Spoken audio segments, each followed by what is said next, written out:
یہ تو کام خدا کے چنیدہ لوگوں کا ہے. اس نے بات نہ مانی، لیکن جب خداوند کی مار پڑی، خداوند نے کھوڑ لگایا، تو کلام لکھا ہے جلد ہی ہیکل سے باہر نکلا اور بھاگنا شروع کر دیا. اور یہ کوڑ سدا رہا، یہ کوڑ اس کی زندگی میں ختم نہ ہوا. اگر وہ خدا کا طالب رہتا تو شاید وہ بابرکت ہو جاتا. آج اب خدا مجھے اور آپ کو بابرکت کرتا ہے، ہمارے بچوں کو سرفراز کرتا ہے، ہماری زندگی کو سرفراز کر دیتا ہے. تو کبھی غرور گھمنڈ نہ کرے، کیونکہ یہ گھمنڈ خدا کو پسند نہیں ہے. کلام میں لکھا ہے نبوکدنصر نے بھی گھمنڈ کیا، غرور کیا، اور ہیکل کی چیزوں کا استعمال کیا، ہیکل کے برتنوں کا استعمال کیا، ہیکل کی چیزوں کو لیا اور اس میں میخوری کی. اور کلام میں لکھا ہے خدا نے اس کا غرور توڑا، اور 7 برس تک وہ جانوروں کی طرح گھاس کھاتا رہا. اس کے بال بڑھ گئے، اس کے ناخن بڑھ گئے، اور وہ جانوروں کی طرح حرکتیں کرتا، جانوروں کی طرح کھاتا. وہ تو بادشاہ تھا، لیکن جب غرور آیا، تکبر آیا، اور طرح طرح کی باتیں اس کے دل میں آئی، تو خدا نے تخت سے اٹھا کر اسے پھینک دی. اس لیے میری عزیزو، کلام لکھا حلیم زمین کے وارث ہوں گے، حلیم بابرکت ہو جائیں گے. یہ بات اوزیا کی زندگی سے ہم نے سیکھا ہے کہ جو خداوند کے ساتھ چلتا ہے وہ تو بابرکت ہو جاتا ہے، لیکن جو خداوند کو بھول جاتا ہے، خداوند کو اپنا زور بازو نہیں جانتا، جو خداوند کے آگے مغرور ہو جاتا ہے، جو خداوند کے آگے گھمنڈ کرنا شروع ہو جاتا ہے، خدا اسے باہر نکال دیتا ہے. خدا اسے باہر نکال دیتا ہے جہاں رونا اور دانت پیسنا ہوتا ہے.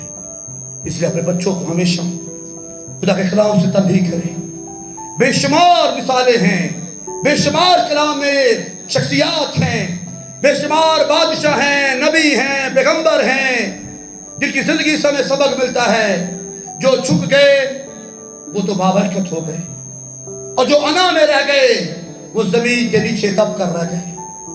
کلام لکھا ہے پھر خدا نے اس کے ساتھ کلام کیا نبوکدنصر کے ساتھ، اور خدا نے ایک آیت لکھی دیوار پر، منے منے تکیل و فرسین، تو تولا گیا اور کام نکلا.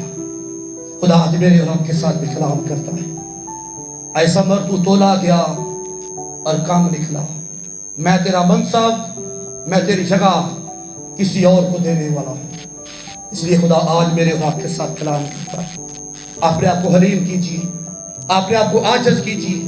مت انگلی اٹھانے والے بنے، بلکہ اپنی انگلیاں اپنی طرف رکھیں، اپنے گریبان میں جھانگے کہ میری ذات میں گناہ ہے، میری ذات میں عیب ہے، میری ذات میں کمیاں ہیں، میری ذات میں خداوند کی ضرورت ہے.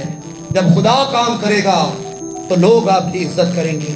جب خدا کام کرے گا تو لوگ آپ کے اسٹیٹس کو بابرکت کریں گے. جب خدا کام کرے گا خدا آپ کے گھرانے کو سرفراز کرے گا. خدا اس کلام کے وسیلہ سے سب کو بڑی برکت دے.